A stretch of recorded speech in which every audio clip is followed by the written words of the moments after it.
All right, My Muscle Project, welcome back. Today we have on previous guests from 2016 podcast tour, kind of on the eve of our next podcast tour, which is cool. We get on the flight. This will probably be out the Monday that we're on the plane, so that's good timing. So we're excited to be back in the States, but also excited to have on Dr. Andy Galpin again. And he's only gotten smarter and he's only worked with more people since that. And actually, I was listening to a couple of the shows that you were on recently, and Andy, you were mentioning a bunch of the research that you've been doing in your lab recently, and it just got me thinking, and it's sort of what I wanted to start this podcast with was, how do you actually decide, like, where does your hypothesis come from, and where do you decide, okay, we're going to invest this much money into this research, or I'm particularly interested in this thing, because, there is limits to the pool of resources that you have, right? So you can't just do everything you want to do, and some research takes longer, some takes shorter. How do you prioritize the importance, and how do you come up with new stuff, and how often do you revisit old stuff? Boy, that's a tough question. Right out the gates. Okay, boys. That's how we like to do it. But my muscle project getting hot at the gates. It's a combination of things, to be honest with you. So it's a bit backwards. It's not necessarily as much about making a decision about how we deploy resources. It's a lot of the times what we end up doing is based on the resources that we get. So that's the reality of it, right? We're constantly applying for funding for grants. And if we apply for 10 of them and one of them gets actually funded, then that's the one we do. Yeah. That's the harsh reality of it. Now there is some percentage of the research that we do that I will simply fund from other ways. And I'm a bit different in the case that I have the ability to, in a lot of cases, let my students drive that. So it's a combination of things that I am specifically just interested in doing. And say if a student comes in really prepared and really excited about doing something and I think it's worthwhile, anything that I do, though, still funded or not, has to fall under the umbrella of in my interest area and something that's going to enhance human performance. So I'm probably just not going to do a lot of work in other areas, aging or obesity. It's cool. It's important. It's just not my area. Yeah. So it's really, I wish I had a very specific recipe for that, but I don't. So the problem is I have so many different areas of interest. So it kind of looks like my research is a bit sporadic at times because of that. But no, man, I'm fortunate in the fact that I don't have any pressure in terms of you got to study this area or you have to study these things. I don't have a career based on funding. I don't have a career based on prestige research-wise. So sometimes I'll do things that some people see as really prestigious and important to the field. And other times I'll do stuff that people think is not important, but I think is awesome. So I have the freedom and autonomy to do any of those. So that's the most convoluted way I can answer a convoluted question. And of that stuff that is getting funded, is there anything that, has kind of been on the cards for a while that you can't seem to get funding for, or the next step or the next study you get really want? All of them, buddy. It's like 95% of the studies I ever wanted to do fall in that category. I mean, Jesus, which ones do you want to talk about? Everything from practical stuff to super high molecular physiology things.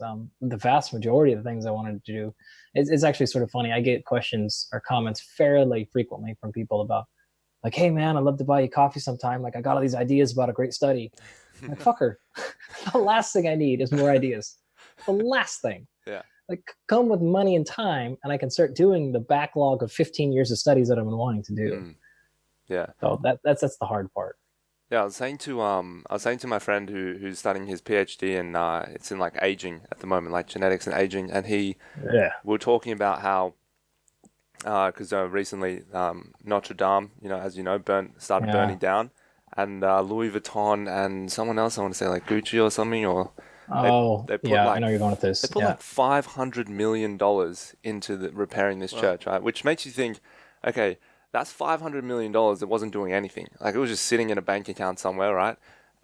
What about, and I think we worked it out, it's like 10,000 PhD students through like their PhDs in a year or something. And you think about how much you could advance society with that much money. Yeah, it just continues to sit there. And then when it's awoken to do something, it's just to repair an old church, which doesn't get us any closer to improving any aspect of the world, really. Nice church, though. Nice church. I gotta keep my mouth closed on this one because I know exactly where you're going. But No, but it's a shame. It's a shame. Yeah. It's a problem that we'll probably try and fix in the future. But coming back to your research, what is some of the studies that you're going through at the moment that you can talk about that you're excited about? oh, I mean, geez, again, big can of worms there.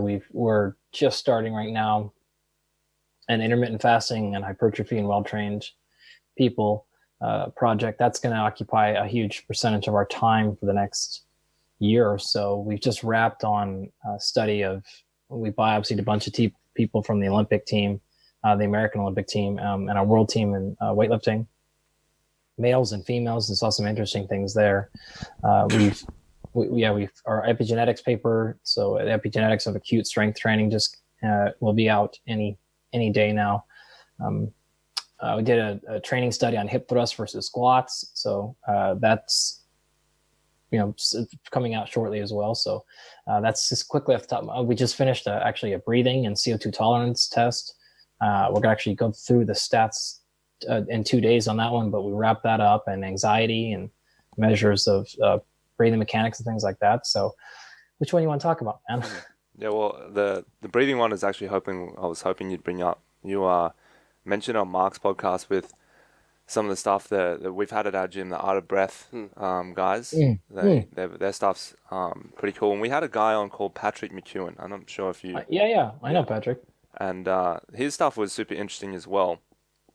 It seems like it's making more and more of its way into the mainstream. Not necessarily like... I think it kind of... Wim Hof opened the door for a lot of this conversation. But now guys like yourself are bringing in a bit more of the research behind some of the claims and stuff that he's making. Speaking about him specifically, he does make a lot of claims like using the breath to be able to sort of control the autonomic nervous system. Do you give any weighting or any credit to that and controlling sort of the physiology from starting with the breath? Well, I mean, we can back up 6 years, if you will. We actually published our first, I'll call it breathwork study then. And so we looked at using restrictive breathing devices as an acute warm-up protocol prior to a VO2 max test. And I actually didn't think we were going to find anything in this area at all because I didn't know anything about it. And I was actually quite surprised. So looking into the literature, it is actually pretty vast. So over a decade now, scientists have been pretty interested in this stuff. And I just wasn't aware of it at all.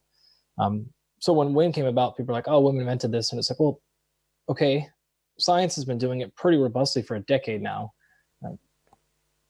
I think the scientists who came up with the idea first did the study and published it before he came around, or probably were, who was really actually first to the gate here. But nonetheless, he has certainly popularized it. And I know him. I've worked with him several times, multiple times. We've done things together in his company. So that's where it kind of got started. So I started paying attention to it more then. Then again, working with his company, doing things, helping get this company XPT off the ground. So this is Brian McKenzie, Laird Hamilton, and Gabby Reese. So I helped get that stuff going, and breathwork is a big part of that. And now Brian's company, Art of Breath, and that stuff. So I'm on the board for both of those companies and a host of others in this area. So going back to what Wim, the question specifically, I'm not saying this to demean Wim. Again, we get along very well in his company. We still do stuff together, but he's not the scientist. So you have to take that with a touch of grain of salt. He's not incorrect though. So there have been several studies that have been done showing autoimmune responses, changes in things like epinephrine, norepinephrine, and specifically what he always refers to was published in a journal called the Proceedings of National Academy of Science, where they actually showed that specifically, and doing the Wim Hof style breath was able to mitigate people getting injected with E. coli. I'm pretty sure that's the neurotoxin they use. So now he's not a scientist again, so he'll be a little bit more excited about some of the claims he'll make, but they're not entirely things. So does he stretch it? Probably a bit, but I don't think he's doing it consciously. I think he's just if you've ever been around him, he's such an excitable guy, and he's so passionate about what he's doing and how it can help with his life. So anytime you have someone like that, it's like, okay, maybe dial it back, and there is some science behind that thing. And I don't think he's misrepresenting it really. He's just maybe a touch excited. So that part of it is there, but we have really expanded since then, and the literature is gaining a lot of momentum. The one thing I'll say is, in the kind of heyday of the beginning, is it was really kind of limited to certain types of breathing, and this would be like you have to separate mechanics. So this is sort of how your diaphragm actually works and manipulates intercostals and how it changes your clavicular space and all that stuff, versus these manipulation of breath practices. And this is really two different things. They often are kind of what we call a breath practice, but they're different pieces. So the second piece of the breath practice stuff, like women, those folks really spend almost their entire time on one type of breath manipulation and one cadence. But now we understand so much more about like what Brian has done with the thought of breath. It's like, okay, what do you want the breath work to do? Do you want that to elevate your heart rate? Do you want it to drive you into sympathetic response, fight or flight? Do you want it to do the opposite? Do you want it to have a calming effect? Do you want it to have a recovery effect?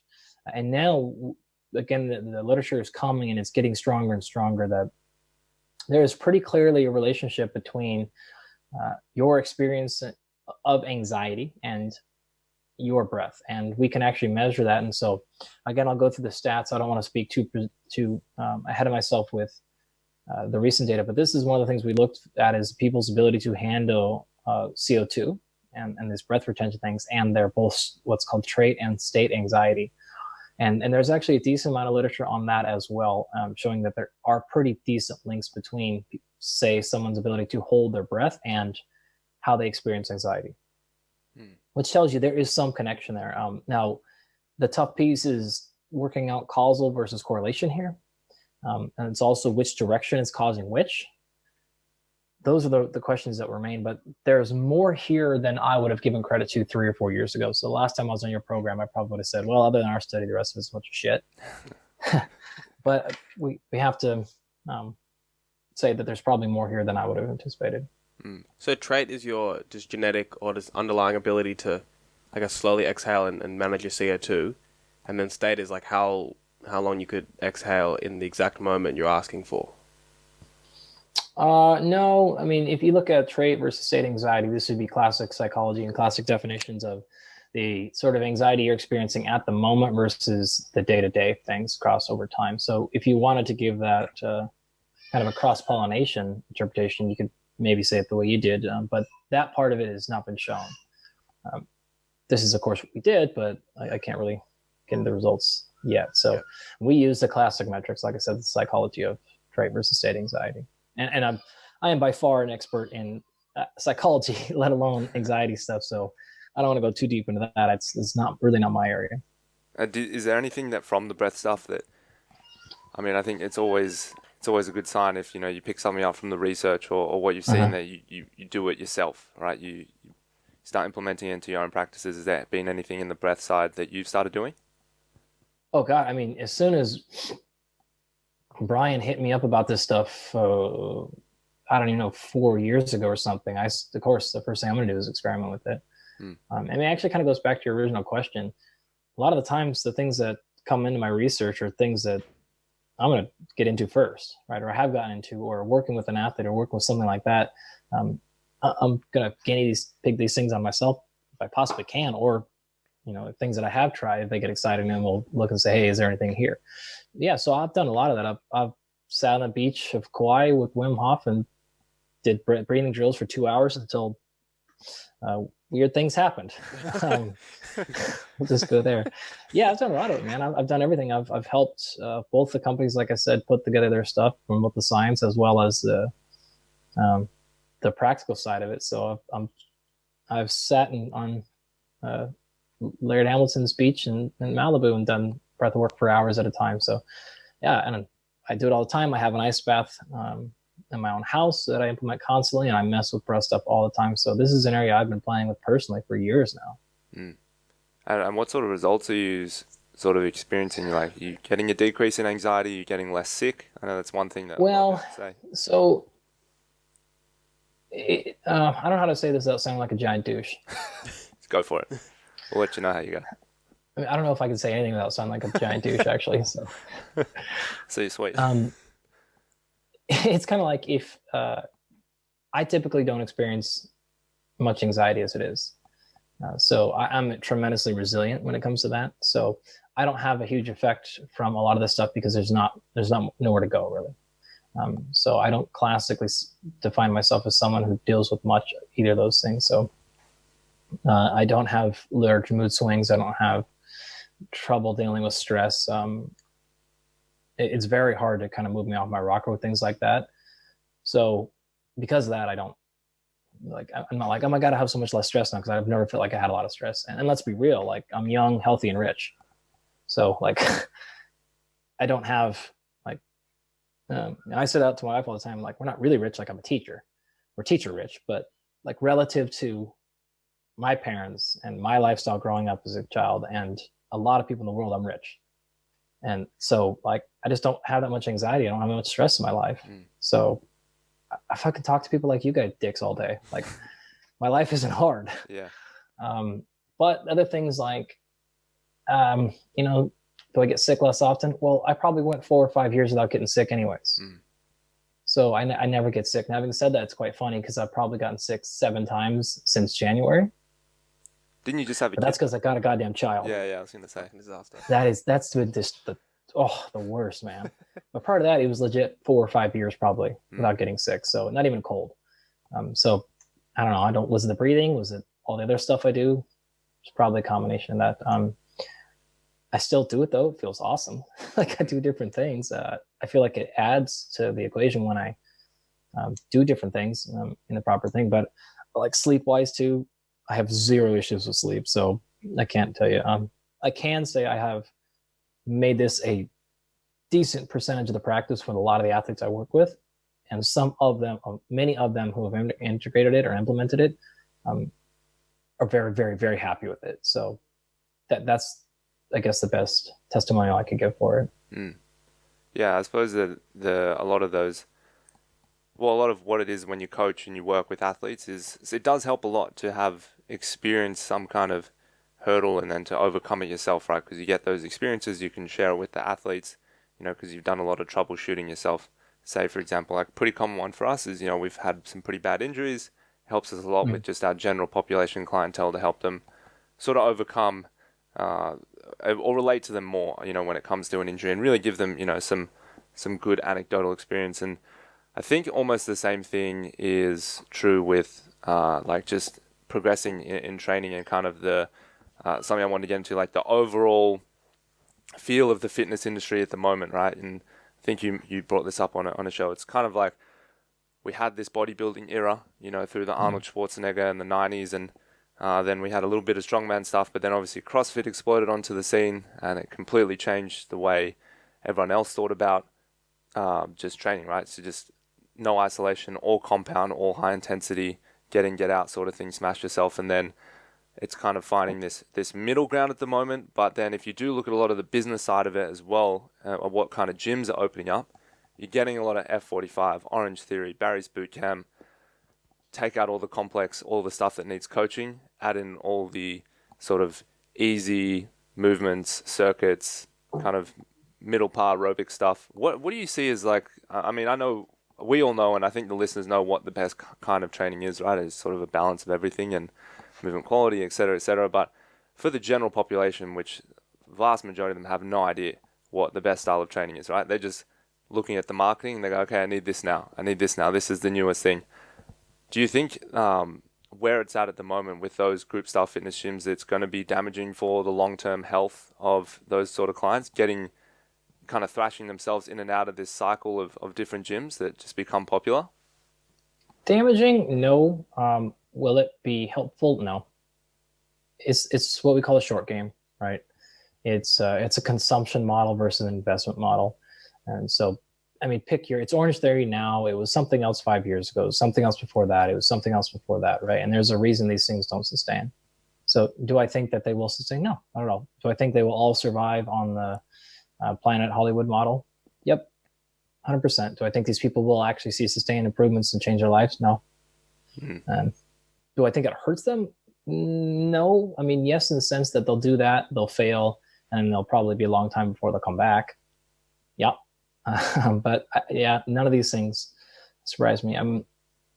We're going to need something that redefines the entire space before that really happens. And I don't think CrossFit is that. I've said that since day one. It's clearly not. CrossFit did a bunch of things that were way better than everybody else. They ticked more boxes. And so they had that bigger boom for a long time. But they missed too many of the big ones to really hold on. And as you're seeing that now, it's just too easy to do the exact same thing CrossFit was doing and just not put CrossFit on top of it now. Yeah. And so you're gonna see them fade away. Like it's just not gonna happen. They're not there. So they missed a couple of the big ones. So no, I don't think so. But again, something if you want to fix the fitness in the planet in this space moving forward, it's going to have to be something it's just so much different than what we're getting after. And what I'm kind of referring to is something that integrates massive technology in a way that we've never seen it before. So something like VR, but not like, oh, you go up to a thing and you play there's computer chip technique. There's going to have to be something very, very, very different to really move the needle on humanity. If we even get there to begin with, which is going to be questionable. So I think it's a psychology thing. I think that's probably the big part of it, right? The big problem I see is that everyone believes all the marketing, right? The companies tell you have a problem that doesn't necessarily exist. Oh, you're not lean enough, or you don't have enough muscle, or whatever the problem that they create is, and they create this short-term solution that you just mentioned to fixing that. So yeah, we say it all the time, is like they sell you a solution to a problem you don't have. yeah, it's tough. It's tough being the average consumer. Like I even was at home the other day with my mom and my sister, two completely different ends of the market. She's just finished high school, started university, so 18, 19. My mom, she's looking at sort of aging prevention.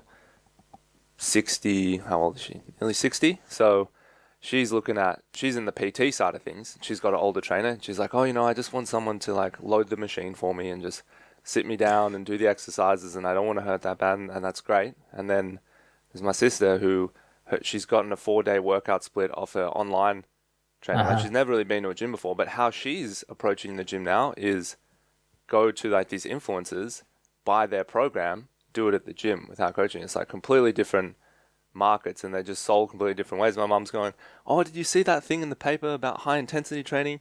And I'm looking at my sister, I'm like, you don't read the paper, like you didn't get that message. So that market's still being fed some stuff, and then this other market over here is just getting their information from a completely different space. It's like, it's absolutely crazy. Like we need something that's going to go across all of it. And I don't know, like you said, it's hard to see what it's going to be. Yeah, no, we're not there.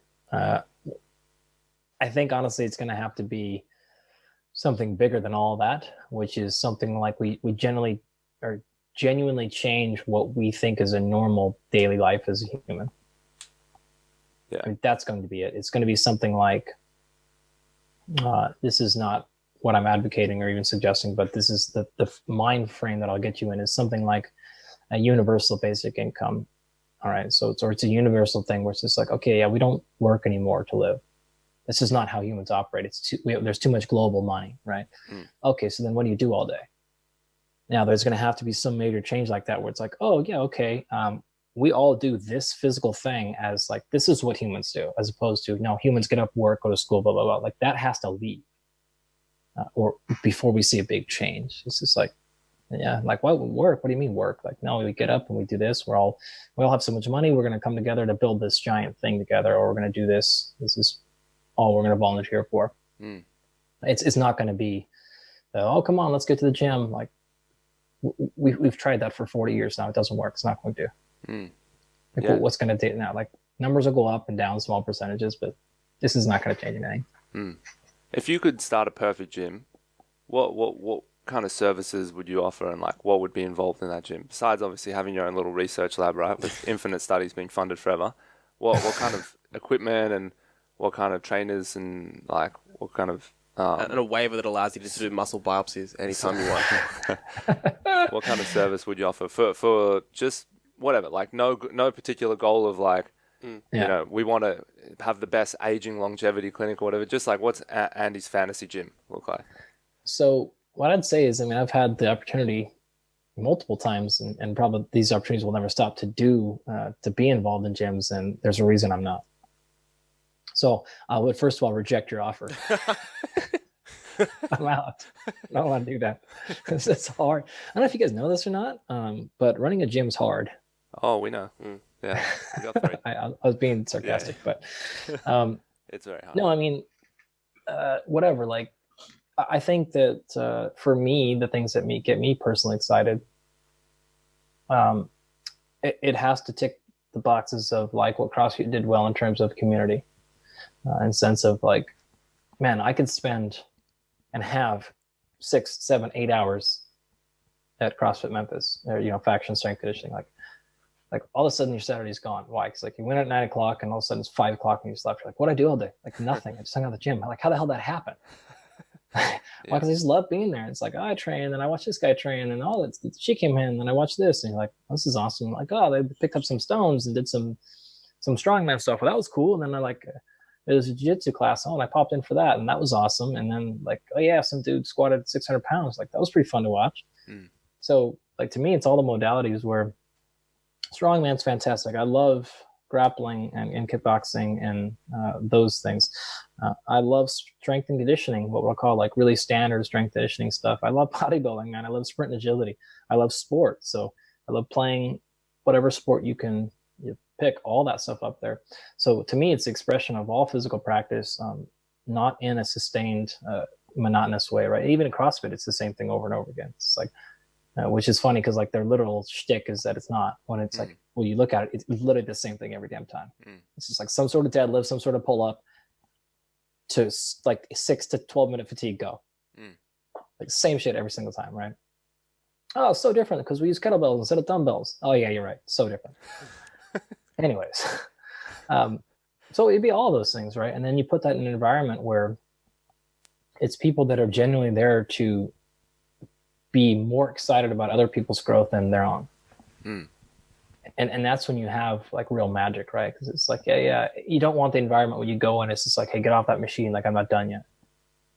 Like, no, you want the environment going in and being like, yeah, I got done training, whatever, and I just stayed around and helped people load their plates, or I got so inspired by this girl coming in, it's her first time, and you're like, yeah, I'll totally help you. Yeah, you don't know how to use that thing? Like, yeah, sure. Do you know what to do today? Yeah, I'll totally help you. Like, no, I don't work here, but fuck, like, man, you want to get better? I'd love that.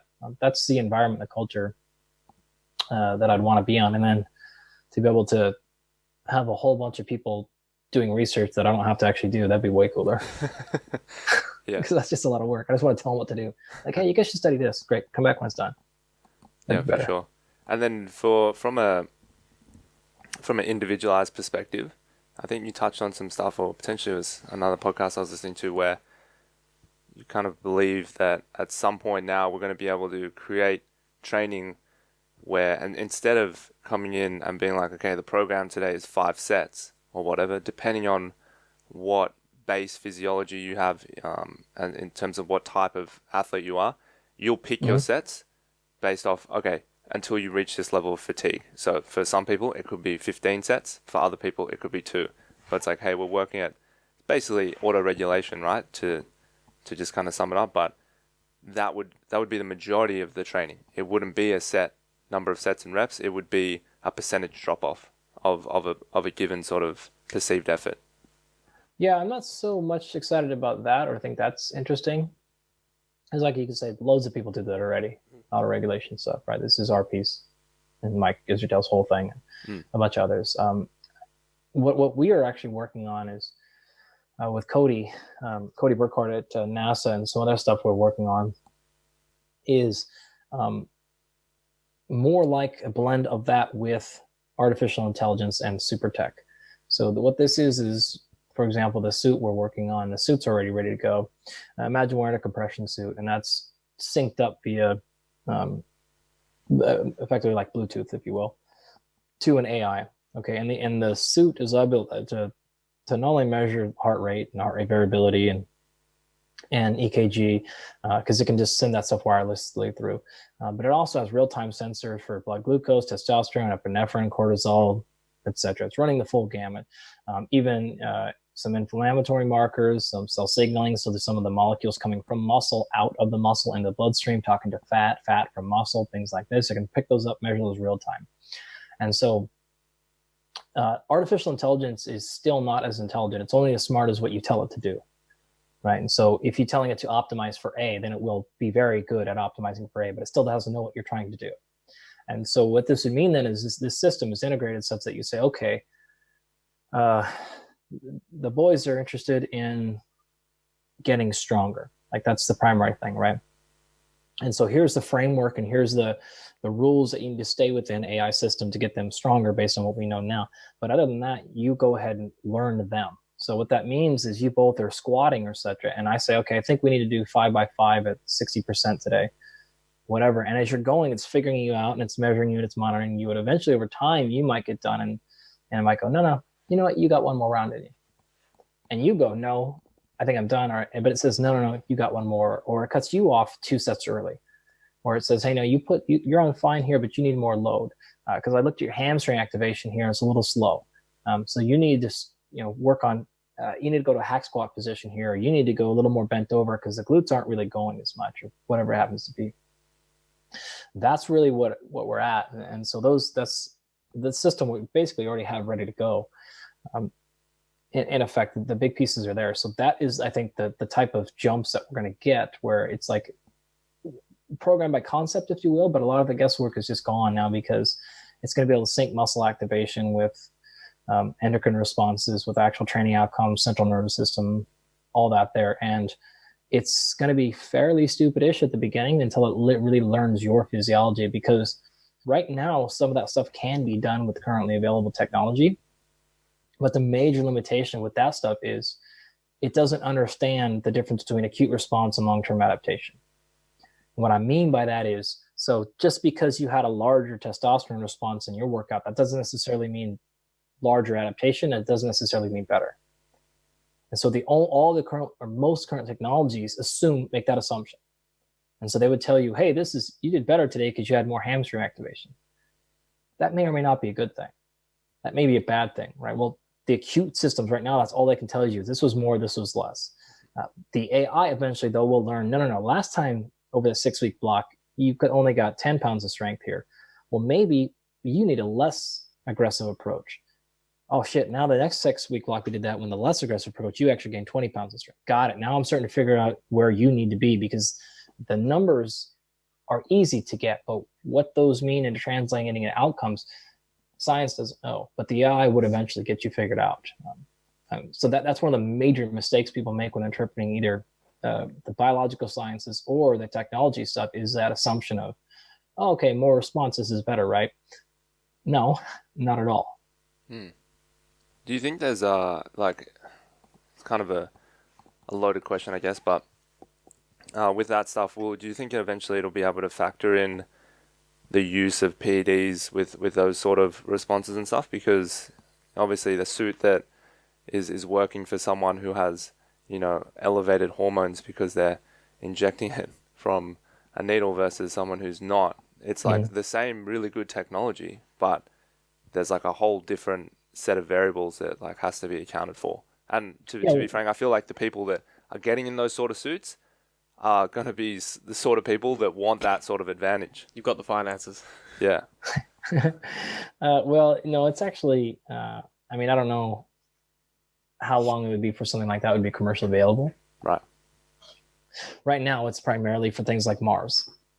Okay. So this is a NASA project. Right. What we're working on is this is how we're going to get people to Mars and back, is smarter training like this.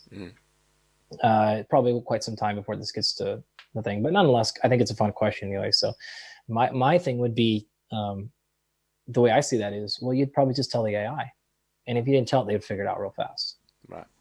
Right. So it's like, okay, your normal testosterone was 300, and all of a sudden, tomorrow we got this bolus of 3,000. Okay, well, we're smart enough to know that's not endogenous, and then it would adjust accordingly, right? Or you tell it, because who gives a shit, right? Like, this is not.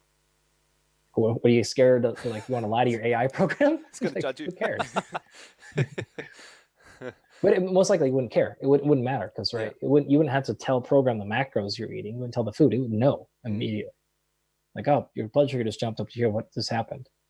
And then you would tell it, oh yeah, I just ate a corn tortilla chip with some tacos. Like, oh, okay, great, got it. Like, and they'll figure it out eventually. And then, a month later, it'd be like, oh, boom, hey, dummy, stop eating cookies. Shit, like it's gonna know, right? Yeah, that's interesting. Do you think, just on that same idea, do you think that they can be good for longevity using exogenous hormones? Just only because I'm thinking that there's a lot of research out there. We know that having as much muscle mass is going to, obviously to a point, right? Looking like Ronnie Coleman, we can see he will live forever. Yeah. He cannot die. There's a line. There's a line. Yeah, he's not in good shape right now. But if you think about it, you do want to like maximize the time that you have, an elevated ability to put on muscle, which is when you're younger, right? And then that's going to help you later on in life, right? We know that having more muscle mass as you get older is only a good thing. It's only going to help with your longevity. So I'm not saying PEDs is necessary for longevity, but do you think if used correctly, at the right times, it can, in that sort of piece, help with longevity in the future? Or do you think it's... Well, let's clarify. I assume you're more specifically referring to anabolic steroids. Yes. Right. A large number of things go into the PED umbrella that are not anabolic steroids. Right. Yeah. Right. So we'll clarify that there. I mean, I'm a huge proponent of it, if I'm being honest with you. Now, I work with almost every athlete I work with falls under USADA or WADA testing. So I don't mess with it or anything like that. I don't mess with testosterone boosters. I'm an anti-supplement guy for the most part, especially with an athlete. We want to get as much as we possibly can from real food. And obviously, with my book and stuff, that my position on all of these things are, I really hate it when people use technology, and I'm counting anabolic steroids as a technology, right? To shortcut or to overshoot a bad life decision. That is a short game that is always going to fail. So in other words, I have a shitty diet, I have shitty sleep patterns, my life's out of control, but I'll just get my 6-month booster of tests and I feel great again. Stupid choice. If you're using that to cover up your bad lifestyle, I have no interest in that. Or not eating, or just not working out very hard, or being consistent. It's like, well, I still look pretty good. Well, yeah, okay. Because you're getting your anabolics quarterly, right? This is not what we're after. Having said that, I think there are some really, really, really good applications of those things for another time, for another program, other things. But in the one that you mentioned, I have no theoretical issue with that. The research suggests probably pretty helpful. Pretty limited downside if it's used appropriately, and if it's matched with other appropriate things. The one thing I'll very much caution you and you two and anyone listening against is there are a lot of, I'll say, influencers in this space who are in that mid-age range, who are going to advocate certain lifestyle and diet choices with basically using themselves as the selling point, right? Like, look at me, I'm 50, I'm 60, I'm 42. Look how I look how I feel, and I only eat this way or only train this way, right? Oh yeah, by the way, I'm not telling you I have an endocrinologist who's giving me bumps every month. And I'm not against that, but what I am against is using that to sell a diet, right? Because then if I do go on your diet or take your lifestyle up or only eat avocados for dinner or whatever the fuck else, like do your intermittent fasting, whatever the dumb shit you're saying, and I'm not having that super exogenous testosterone help, no way it's going to work, right? And so I'm not against it at all, but I'm against you being open about it. If you're going to tell me your diet and lifestyle did X to you, you also have to say my diet and lifestyle plus this. And then I'm totally cool with it. I'm fine with it, right? And if you're at home 50 years old going like, I want to get that, and then I'm taking a good cake fight, great. But I just don't like it when people hide behind that stuff, because it has such a pronounced effect on like muscle mass. And you're like, man, that guy's 62 and ripped, and all he does is eat keto.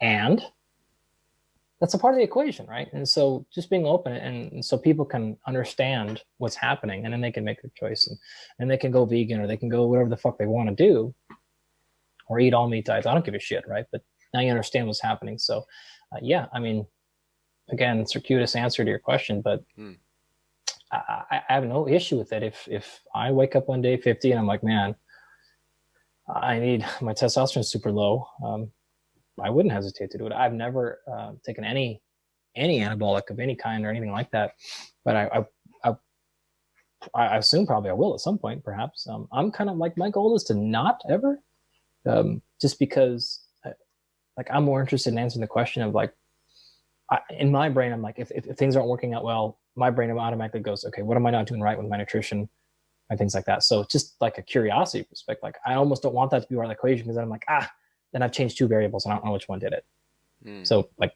but if like whatever, I'm not like, oh, you cheated, like you cheater. Like, I don't think you're cheating. Like, who cares? Live better. I don't care. And they're popping up everywhere, right? Those aging clinics in the States. We don't really have any here in Australia at the moment, but you'll get some. Don't worry. Now that you said that, 5 just opened up. It was John Meadows. Was like, He was a big fan of them. Interesting. Yeah, John Meadows.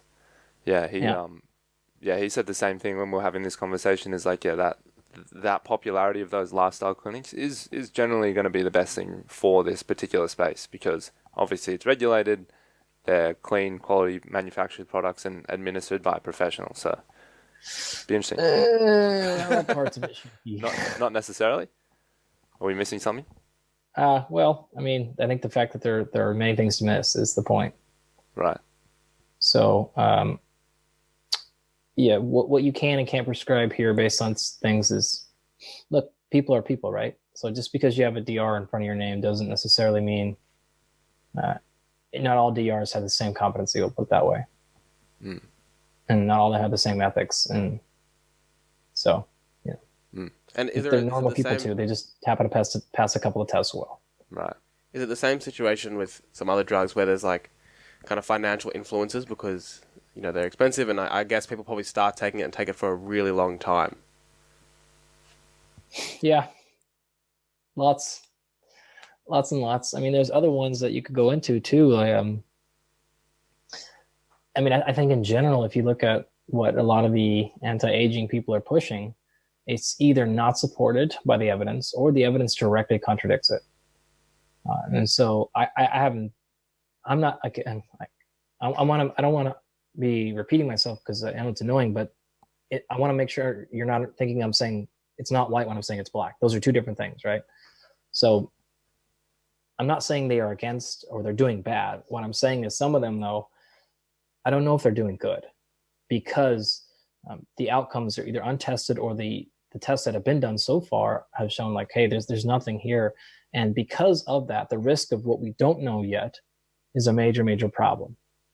And so there are a lot of people in the anti-aging space, if you will, that are pushing prophylactic use of all kinds of drugs, not even necessarily anabolics.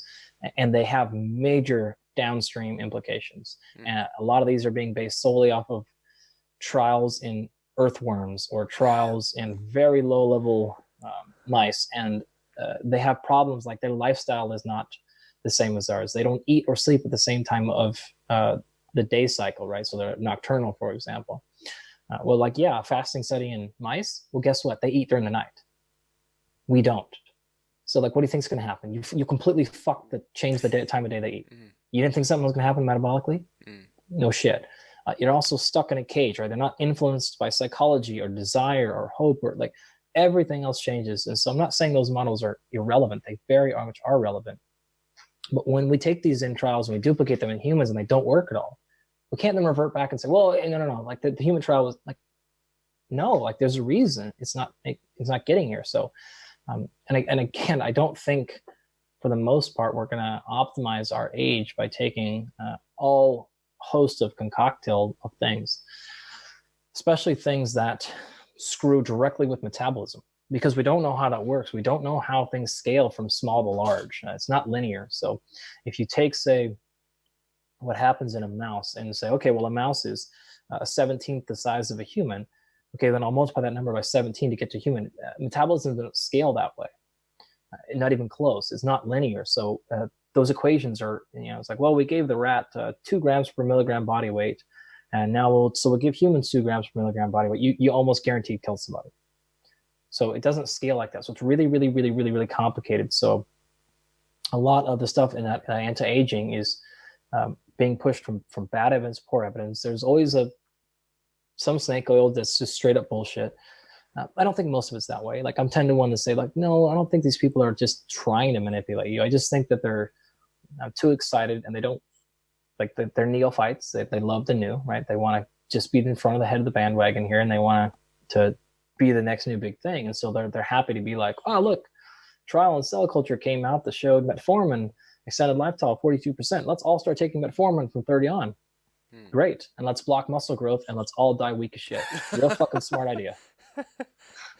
Hey guys, if you're enjoying the episode, take a photo with your phone, upload it to your story, and if you tag us, we'll share it as well.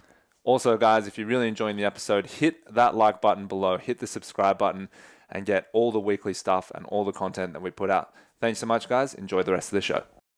Real stupid. So anyways, yeah. So again, that's not to say people in those spaces are bad people. I know several, and I think they're just amazing people, and they really have people's best interests in mind. And the opposite is to just sit there and do nothing. Yeah. Well, that's not a good approach either. So I don't knock them. It's just an area we don't know a lot about. So yeah, I'll stop ranting now. You guys have had me on before. You know how this goes. Yeah. I want to ask a question about DOMs. You kind of touched on it a little bit in Mark Bell's podcast, but I keep seeing like a lot of conflicting stuff about it and its relation to muscle growth, and there's always new research and that sort of thing. And so, just wanted to get kind of where your head's at with kind of DOMs and how necessary it is for training. And just quickly, I'll just preface this with like, I'm kind of leaning towards now that, and I see it so often with our clients, is if we make them too sore, it almost seems like it's just worse because they're not able to train. They're not able to keep the habit of training consistently because they get too sore and they can't come back to the gym. They can't move well because they limp around too much. So I'm like of this idea now that we want to try and get as close to where the stimulus for DOMs might be without actually ever tapping into it. And I understand that's like really hard. So sometimes there are just so many factors you can't account for that will then contribute to DOMs. But I like the idea of being able to train or feeling like you can train most days because you're not too sore. I feel like that's the approach I want to take with at least the Gen Pop clients that we work with. But where are you kind of at the moment with DOMs in relation to kind of like training and muscle growth? I would say my opinion on DOMs hasn't changed in 15 years. Okay. For the most part. I think you did a really nice job. I would fully support and give you an A++ on what you just said. But it depends. What's the training goal? Who's the client? So you did a nice job because you told me the training goal and you told me the clientele. And so then I can say, okay, I pretty much agree with you there. If you eliminate those two pieces, then I say like, there's definitely times when it's good to be sore. And there's definitely times when you should not be sore at all. And there's times when you should be, like you said, right, kind of on that brink, and maybe you slide over a little bit, maybe you don't hit there sometimes. So it just really depends. I mean, if you're talking general population folks, then I would say you want to be exactly how you said it. Oftentimes, well, clearly the extremes are bad, right? So if it's like, okay, you hammered them so bad they didn't come back for a month, that's retention's gone, productivity's gone, utter waste. That's out of the equation.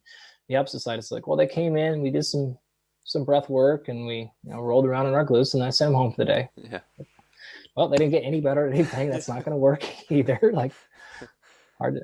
Okay, so the question is, where do we fall in the middle? My general rule of thought is when you're trying to work with non-junkies like us, we're like, let's be real. If you guys came over on your trip to America again and we all trained and I just buried you guys and you guys were sore for a month, you wouldn't lose your love of training. You'd still love to do it, right? You would still probably train during that month. You would just do like, all right, fuck, what can I do? Like wrist curls. All right, that doesn't hurt. Let's just do wrist. Like you would do something because you love it. It's like it's so ingrained to your soul of what you do, right?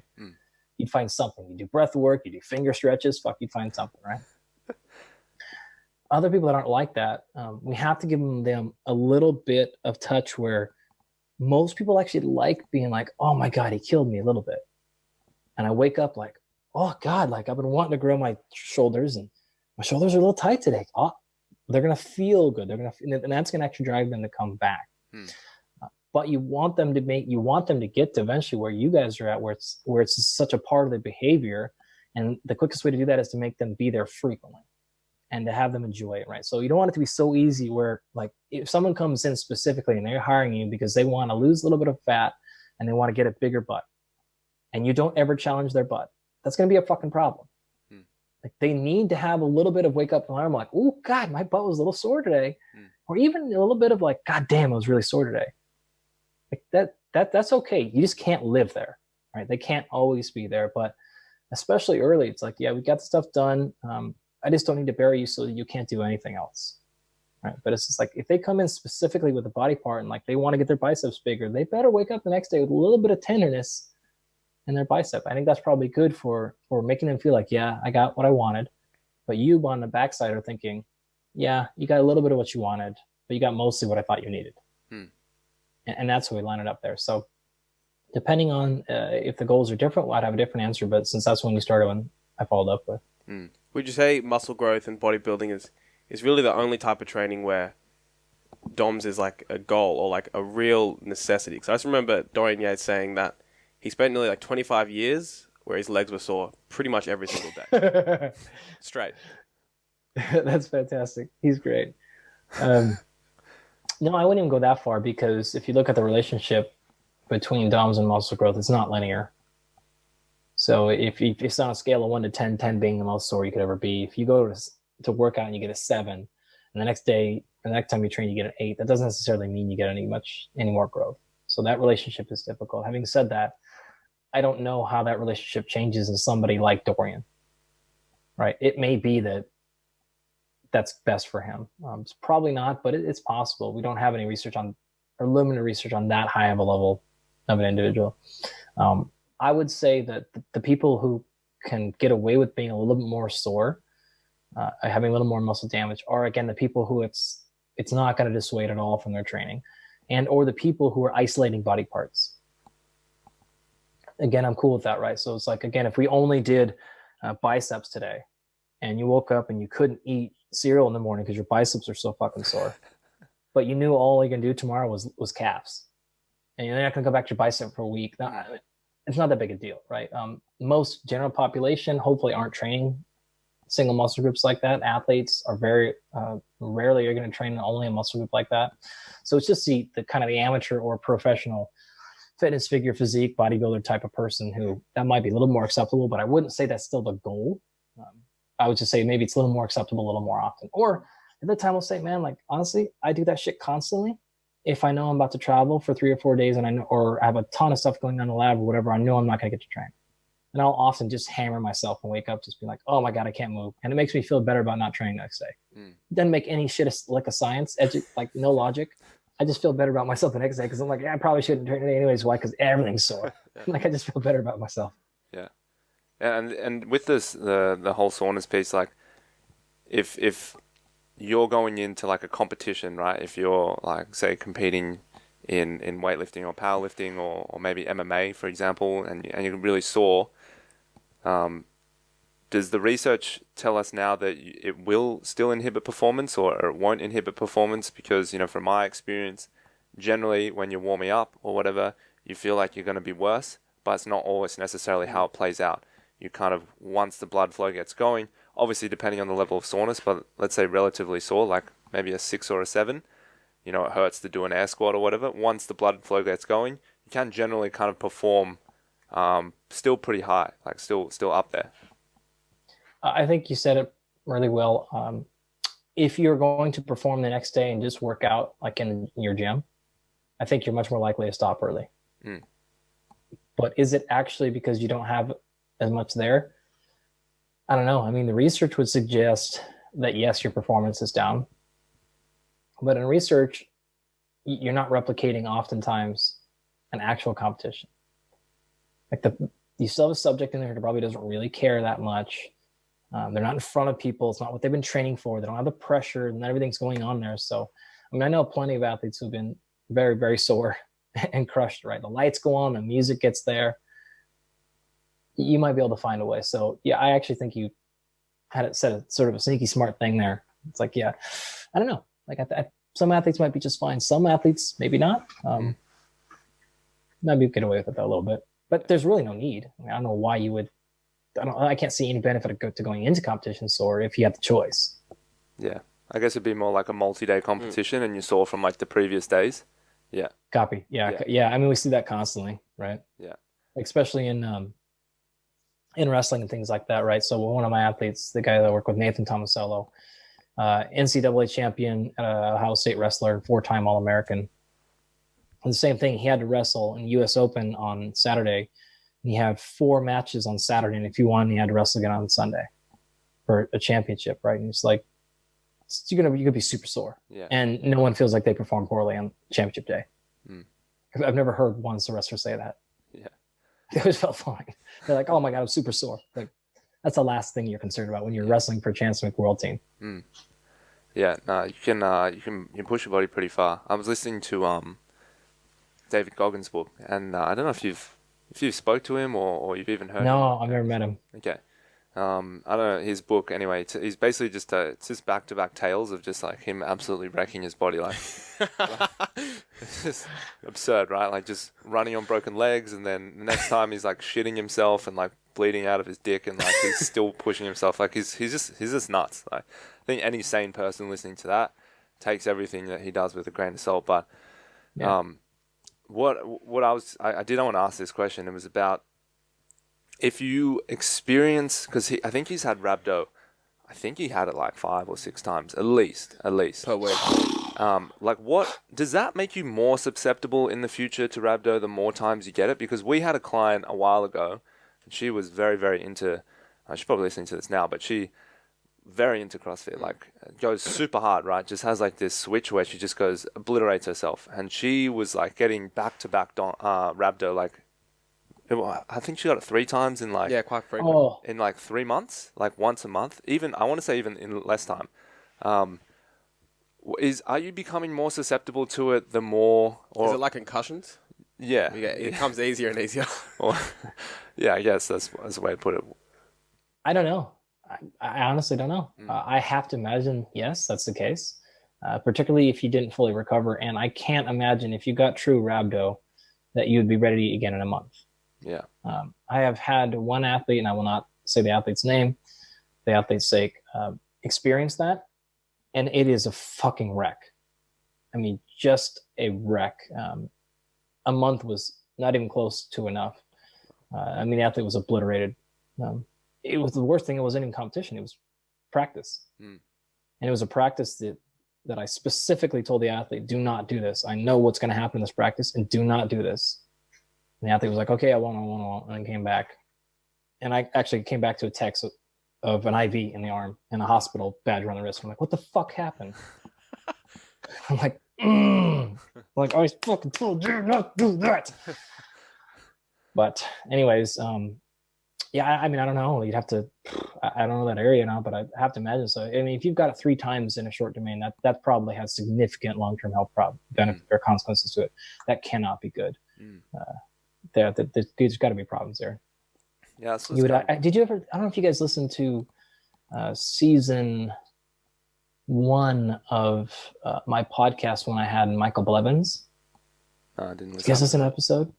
Oh my God! Go back and listen to that, and he talks beautifully about this point of dealing with this in himself and going through this in his own training, and then dealing with clients that experience this and trying to figure out like what exactly they're chasing. Right. And there's some beauty in that. The analogy he used is he also, so not only is it like a strength conditioning coach or personal trainer, whatever you want to call him, he's also used to cut hair for Vidal Sassoon. So it's like the super high level hairdresser, right? And he was talking about how like he would be cutting women's hair and they'd come in and they want this whole new hairstyle or whatever. And then he was like, yeah, you want a new hairstyle because you think it fucking changes your life, but really you just need to change your fucking life. And it's like, well, the same thing happens in training. It's just like you're in there going, and I'm not accusing your client of this. That person might be fantastic, but it's like you're in there trying to achieve something in there because something else is not being taken care of or not being controlled somewhere else. It's like you really need to reevaluate what's happening there most likely. So there's probably some wisdom in that. Yeah, that's a good point. I mean, I see it all the time as people's. I mean, exercise. Like if you look at the like the brain chemistry post exercise, right? It does look like they've taken a drug or had some very strong natural high, which is essentially what it is, and it becomes addictive if it's not. If the Yeah, understanding. you guys know what morphine is? Yeah, of course. So do you know what endorphins are? Yeah, of course. So you know it's the same thing, right? Yeah. You know what endorphin stands for? Endogenous morphine. Right. There you go. Right.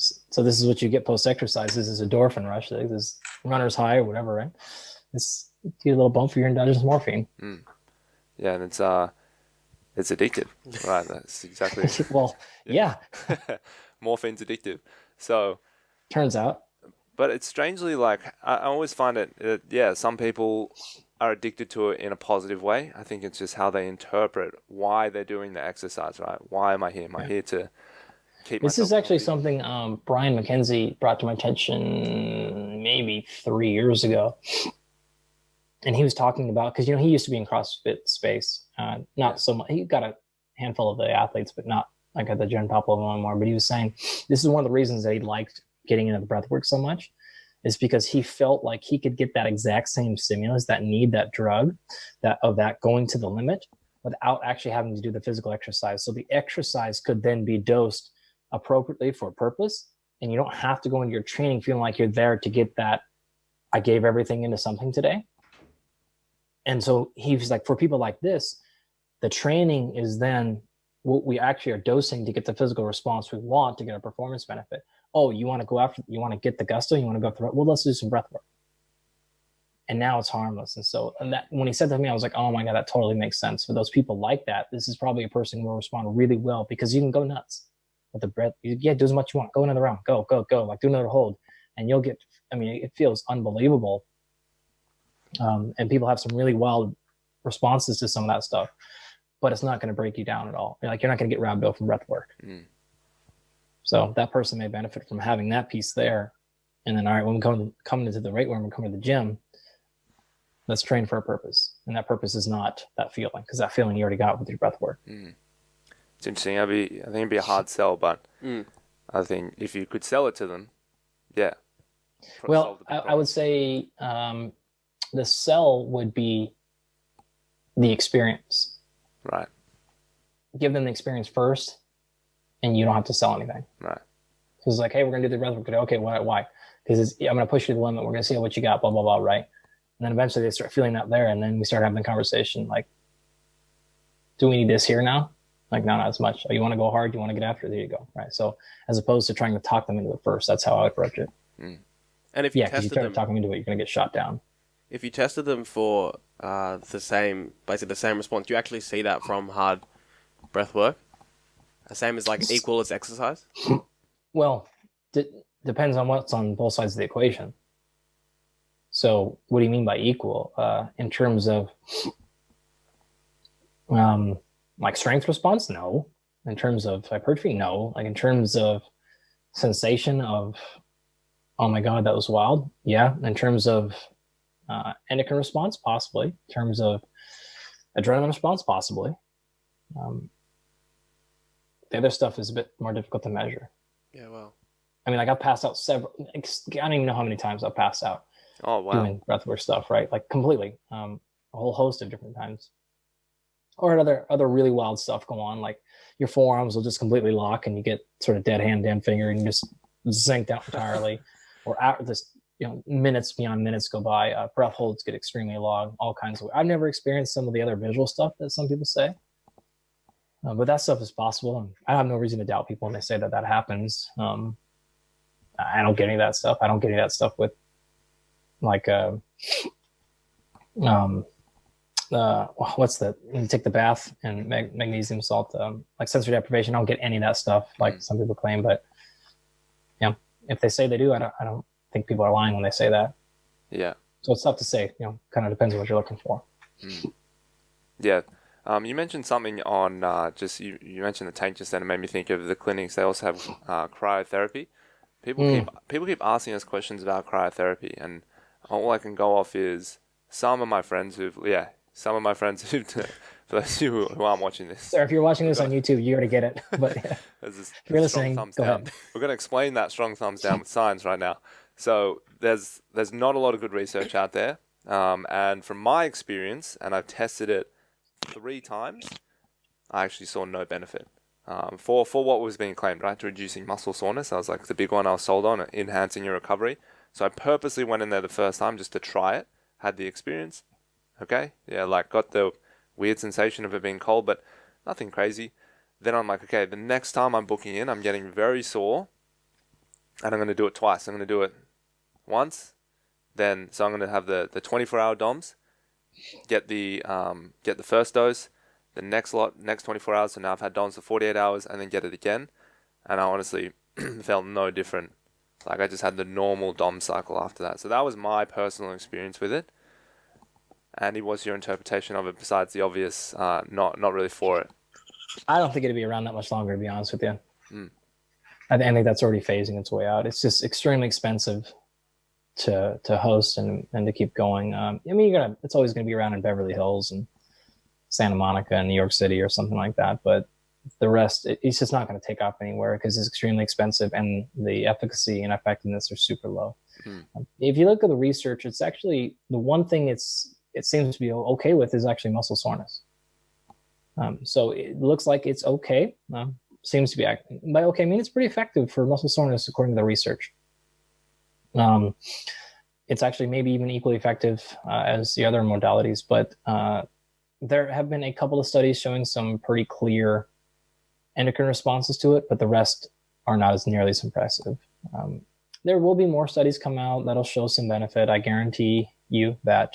But for the most part, if you stack the literature across it, it's just not super impressive, especially if you compare it to like cold water immersion. Have either of you guys actually done like really cold, full up to the next immersion of ice water yet?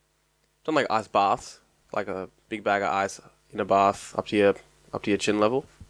Yeah. Like with a specific protocol, no. But remember that one time we ran into that river? Was that you and me? Yeah, that was fucked. That was fucking crazy. We ran into this cold ass. Where were we? We were camping somewhere. Yeah, at a farm. Yeah, we're at a farm, and it was like the middle of winter, and man, this water was like close to frozen, and we got in there, and yeah, that if you want.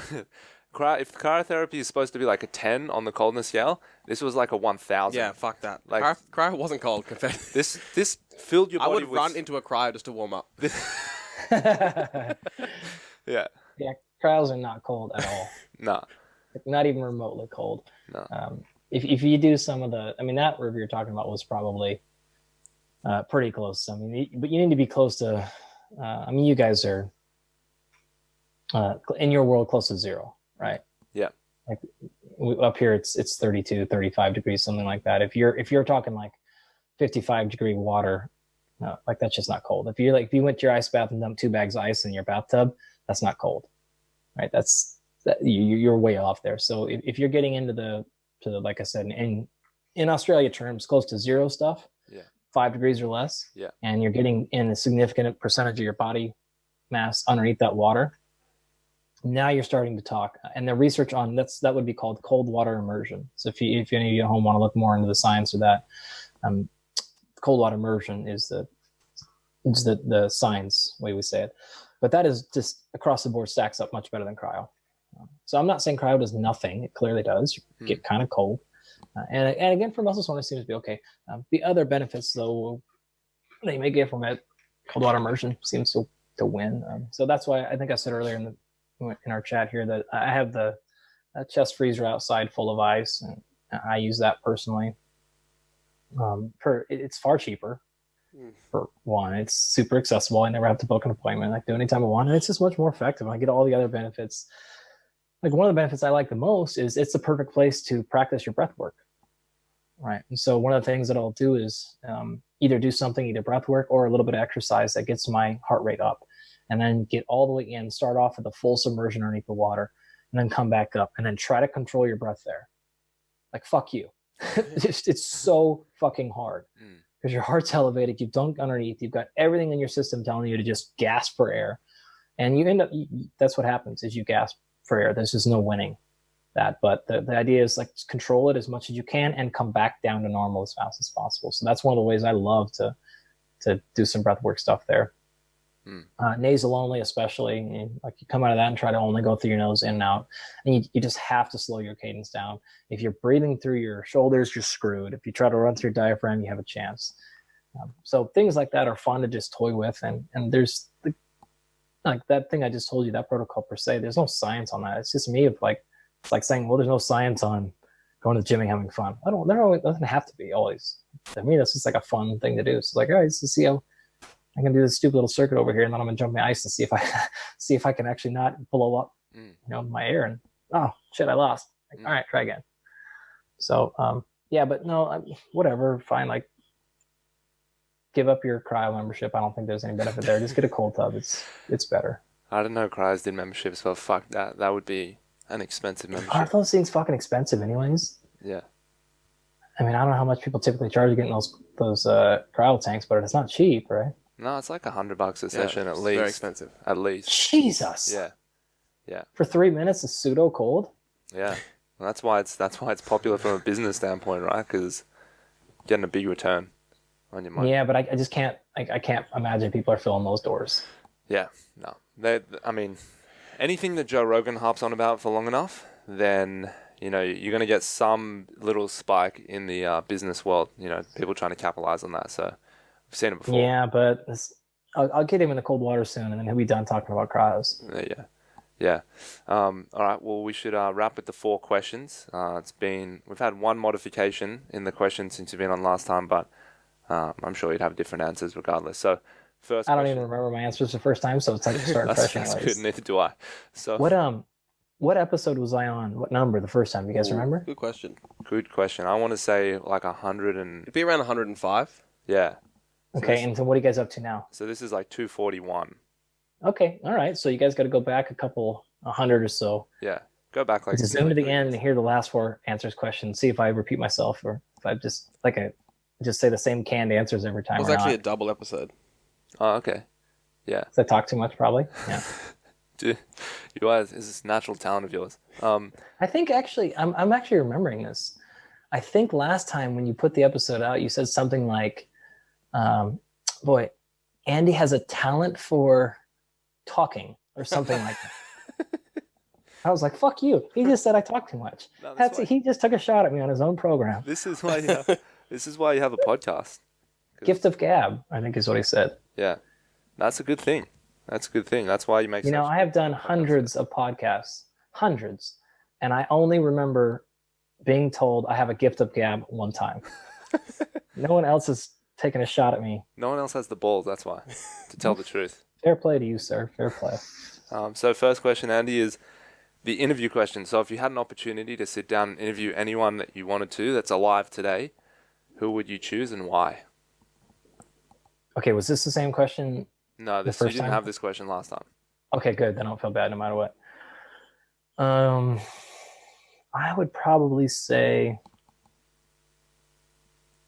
maybe Henry Rollins. Ooh. Interesting choice. I'm not even like a fan of his music or any of that stuff, but he first of all, he loves strength training, and he's got a wonderful essay. It's been years, 20 maybe years or older now, called The Iron or something like this. Sensational. But I'm completely captivated by that guy's brain.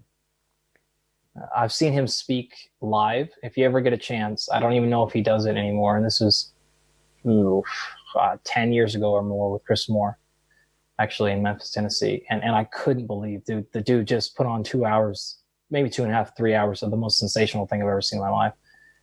He's mesmerizing. And the way that his brain operates is I couldn't be more interested in a person. So I don't know what I would ask him. Probably nothing.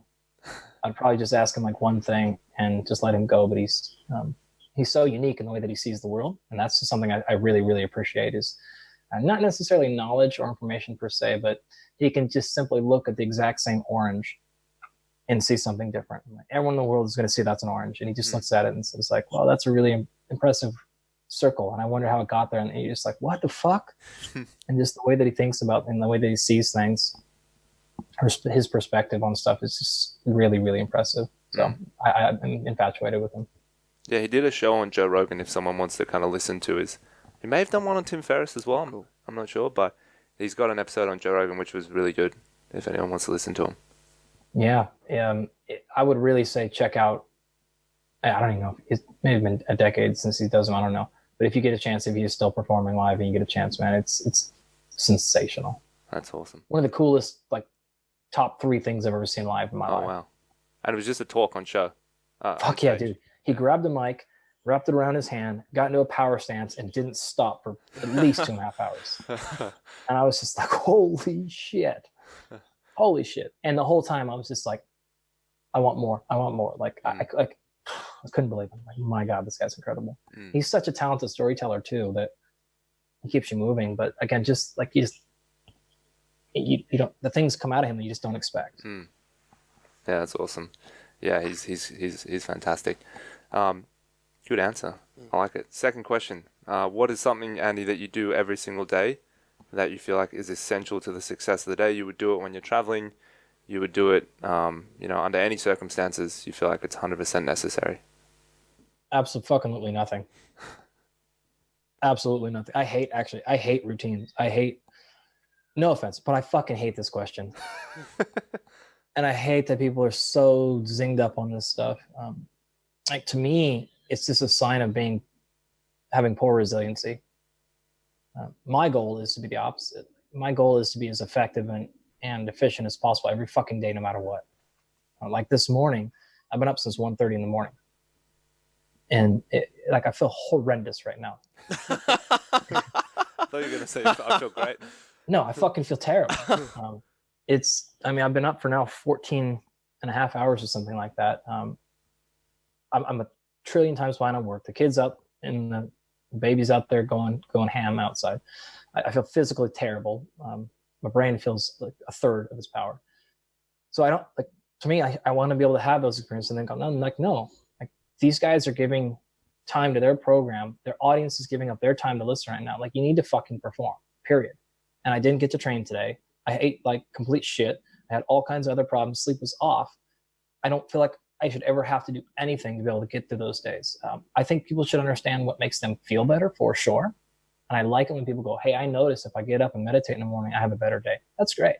But I don't want you to be so fucking soft that if that doesn't happen, your day is shit. Like, that's the part about the routine thing I don't like. It's like, well, I didn't get to journal today, so I just threw the whole day as a waste. No, fuck you. Perform. Like, you've got to fucking perform. So I hate routines for that matter. I am an early riser. I like to get up and get working. I hate delaying work. I get up and I'm typically very focused and I'm very excited to work. And I think anything between that is just me going like, God damn it, like, this is my fire time. Like, this is my creative time. This is my, like, get shit done. I want to do stuff. I don't want to sit around and waste. Like, another waste. So for me, it doesn't jazz. I fully acknowledge that many people are not that way. And so I'm not advocating my system. I'm actually advocating the opposite, which I'm advocating whatever the hell works for you. And if that routine doesn't work for you, then don't feel like you have to do it. But in either case, if you're me or you're the opposite, I don't want anyone to be so precious that they have to have 16 things lined up, and they have to have their meditation, their journal, and their Reichi mushroom, and they have to have their acro yoga. And it's like 2.5 hours go by. You haven't done shit. Yeah, you feel amazing, and you wasted 2 hours. Oh, and then one of those things went off because you ran out of tea this morning. Oh my God, now you can't think. Get the fuck out of here. That's a good point. The way you explained it, then I agree with as well. And I've seen it myself. It's like you get so hung up on something that works really well for you to the point that it's a detriment now if you don't do it, because you're like, I need to be optimized with this routine that needs to go perfect. And when it doesn't, it just plays in your head like, oh no, I didn't do it. So now I'm not as optimal as possible, and therefore nothing is working. And then when something goes wrong, rather than you just handling it how you should handle it, you're just like, it's because I didn't do the thing today. Well, what if you didn't do the thing for 10 days? Like, is 10 days just going to be thrown out the door? And I couldn't agree more with that. And it's only because I do it to myself. Earlier, we literally were talking about training when you were suboptimal. And you're like, oh yeah, no, I feel like sometimes if I'm sore and I don't feel good, but as soon as I get warmed up, I still perform the same way. Then why the fuck doesn't it work in the other aspect of your life? It does. You just got to get through the You're a little sore today because you didn't do this or this. You're not optimal today, but get warmed up and get going. Yeah, absolutely. No, it's just try and just make the exceptions when you can. Don't make it normal to not, feel good. Like you can't live off 6 hours, 5 hours of sleep. But if you do get 5 or 6 hours sleep a few days in a row, you can still do it. You can push through it. Yeah, for sure. And you know what's best. And again, I don't want this to be confused. So many of my positions on things are so nuanced, and this is no different. I think people should experiment with routines, because you might think you're not a routine person, and you might try it and realize, oh my God, actually this is better. And I didn't think I was going to be. So you should try it. And I have loads of times with lots of things. And so I've experimented. Okay, this is not great. But I also think that you should know what your North Star is. You should know, hey, if given the opportunity and I can do these 3, 2, 5, or 8 things, I know I'm going to feel great. Okay, fine. Like that's where I want us all to be. But then sometimes we choose to perform anyways, or we may intentionally choose suffering. We may intentionally choose, I'm not going to have my coffee today. Why? Well, because I feel like I'm getting a little bit dependent on that, because one time I didn't get it and it ruined half my day. That means I need to go back. I need to be able to perform without it. Right. So we got to be able to choose a little bit between those things. I welcome days like today for myself, because I know that it's going to be a couple of days I'm going to pay for this. Like 1:30 is pretty early for I wake up early, but that's still pretty early. But I'm going to pay for it. And it's a nice reminder. It's a nice reset to say, like, you know what, maybe I shouldn't. I was going to stay up Sunday and do this. You know what? Nope. Like I need to cancel some things. I need to get refocused next week, cut some fat out of the schedule and get focused, because I cost myself a couple of days here. Yeah. I like, you brought up on another podcast what metabolic flexibility really is. And what it's about is like, if you can't survive, if you can't operate at least, 85, 90%, if you don't get perfect meals in, or you don't have this much carbohydrate or this much fat, you're metabolically fragile. Like you're not resilient at all. And the idea is that, if you do need to fast, you can still operate really well. Yeah, like you're going to be hungry and you're not going to be, 100% satisfied. But, if you dump a bunch of carbohydrates in, and it's not your usual routine or your time or that sort of thing, you should still be able to operate. And people just get so hung up on, these are my macros, or this is this thing, or I don't like these foods, or this doesn't work, and to the point where they do make themselves super fragile. They're impossible to travel with. They're impossible to like go out to dinner with. They're impossible to train with, because like everything has to be perfect, to the point where it's like you're just soft. Now you're just soft. Yeah. Portable cryo unit. Yeah. Fucking annoying. It's ridiculous. Yeah. Yeah, I mean, you could extend this to any piece: nutrition, training, productivity, love. It's like, yeah, I can guarantee you I can put you in a position where you'll never get hurt emotionally. Yep, I can push you that into the spectrum if you want. No problem. But that's going to cost you. You'll never have the other side, which is love, right? You'll never have the joy. Go this into the spectrum. Okay, I can promise, so how do you want to play this, right? Ideally, for the most things, we should be able to handle a little bit of heartbreak and a little bit of love. We should be able to handle a little bit of bad food and a little bit of optimum and the productivity and sleep. And we need to be able to handle all these things so that nothing hammers us too far down, and know what's best. And some of us are going to be slanted more towards one end of the continuum on some things than the other, and that's totally fine. We should be, but very few times should we be optimized for one end of any of these spectrums. It just doesn't end up well. We end up having typically big problems, right? We're real susceptible to a little hole gets hit in your canoe and you're sunk. Yeah, absolutely. So third question is, there's probably a lot of these things, but has there been anything recently that you held as a strong belief, or you kind of thought it was going one way, maybe in your research or some area of your life, and you were just kind of proven wrong, or you just kind of like threw the whole thing out the window? Boys, I'm a scientist. It's my job to be wrong. That's what I thought, yeah. It's like everything. Yeah. I mean, the reason we do a study is because we typically found out something that wasn't the way that we thought it was. Now we need to know more about it. I mean, it's literally, it's my life. I've sort of talked about the breath work stuff. I would have called pure shenanigans on a couple of years ago. I mean, I literally would have been on your program in 2014 and said, no, that's all horseshit. All right, that's changed. I mean, pick your poison, nutrition, supplements, training, whatever. Like my opinion on many of these things has changed. I mean, geez, I'm sure if you go back and listen to when I first started doing podcasts, probably like, you said this, and now you said this, now you're contradicting yourself. Like, yeah, you probably find that a decent amount. Yeah, I mean, I might give you one easy one, keto. My position on ketogenic diet has shifted, for sure. 5 something years ago was said that's stupid unless you're an epileptic kid. Now my position's opened up. I think I would grant a lot more benefit to ketogenic diet than I would have years ago. It still doesn't mean it's a perfect solution. It's not a diet I think all of us, or even most of us, should be on. It's not better than non-eating, unless you're, or the normal eating, sorry, unless you're in a couple of very specific situations. But I will say that I would not have acknowledged it as a reasonable option for people, and now I would. Like, I don't think it's ill health. It's not going to hurt you long term, I don't think. And that's probably what I wouldn't have said that probably 5 years ago. Yeah, interesting. How did you listen to Lane Norton and Dom D'Agostino on? I was just with Lane a couple days ago, actually. Okay, how did that go? And I was a couple of buildings away from Dom's lab. I was at USF a couple days ago before that too. Yes, I listened to that episode.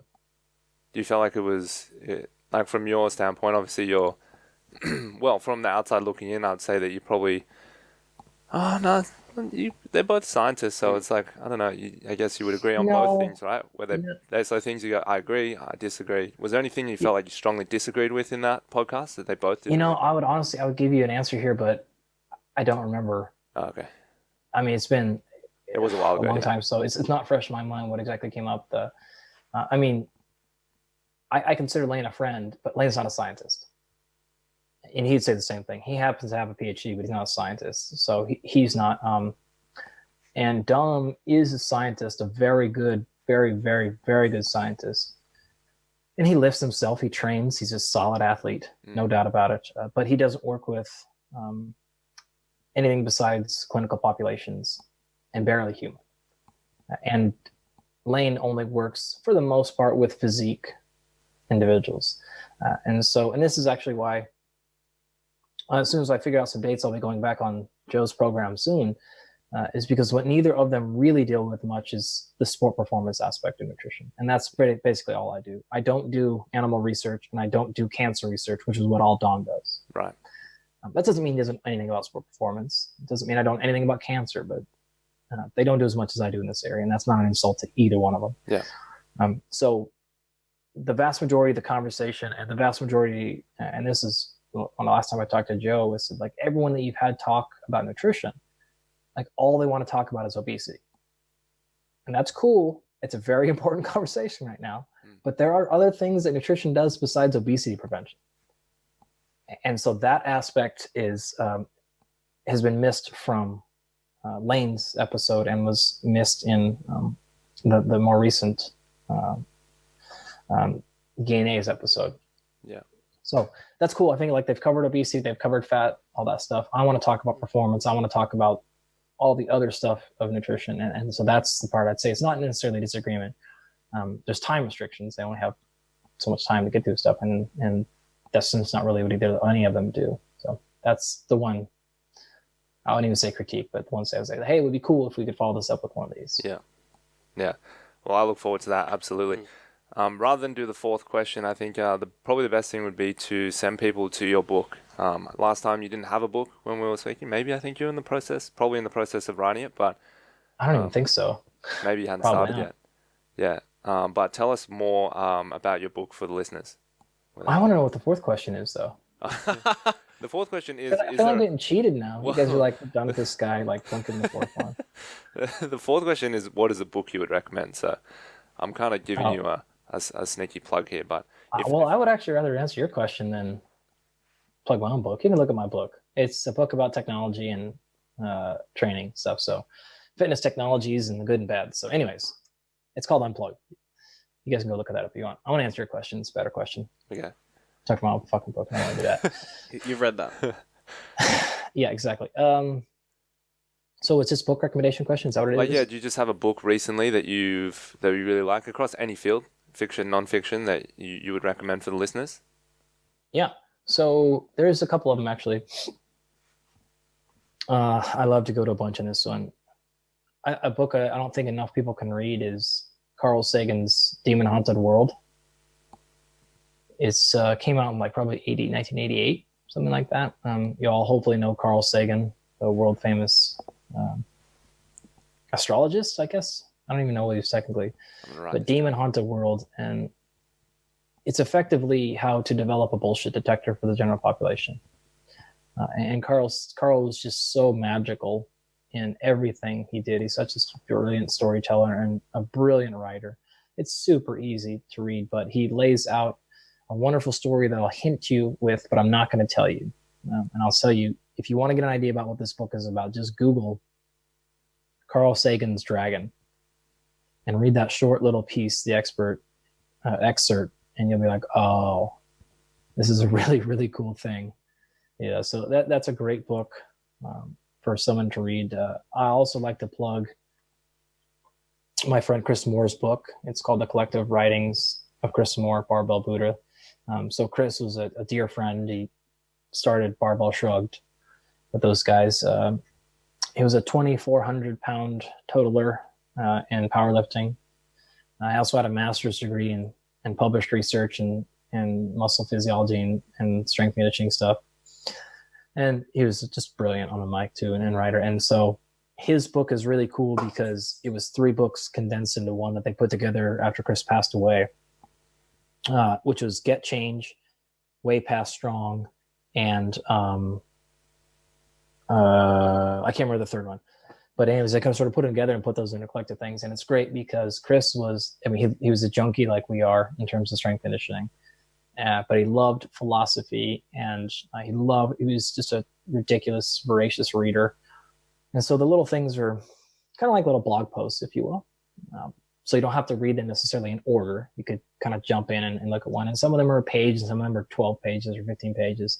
And it might be about strength training. It might be about philosophy. It might be a combination. It could be other stuff. And so it's light, but it's also like if you like strength conditioning but don't just want to read like Zatsiorsky or super training or something, but you don't also want to read just like Dao De Chang or something, it's kind of a both, and you can pop it up. So it's a really, really, really interesting read. I can never get enough of that book. So I strongly recommend that one. I think they ship to Australia, but I'm not sure. So those are the 2 I'd recommend. I mean, I could give you 100, but those are the 2 that I just was. The Carl Sagan book was happening in my kitchen table just a second ago as I walked in here, and then Chris's book I love. So buy those books before you buy mine. I don't care. Or buy all 3 and get a discount. Yeah, save on. Yeah, sure. I don't know if. Well, both of those first 2 are dead, so I don't know if they'll be able to give you a discount, but I'll do my best. Amazon will. Fantastic. Yeah. Andy, it was an absolute pleasure to get you back on again. We're going to be in the States anyway, so maybe our paths will cross, but I guess we can figure that one out later. But regardless, it was awesome to get a show, and so we appreciate you being back on. Good to see you again, guys. Thanks, Andy. Great. Thanks, man. Guys, thank you so much for watching the podcast. If you enjoyed it today, go below, hit the like button, hit the subscribe button, so every single week you can stay up to date on all of our content. And in the description below, you can see the link to get the audio-only version of the podcast. So you can listen on Spotify, iTunes, Stitcher, wherever you are, and you can listen in the car while you get a pump on the gym, going for a walk, anywhere. You can get the Mind Muscle Project. Awesome. Thanks so much, guys, and we'll see you next week.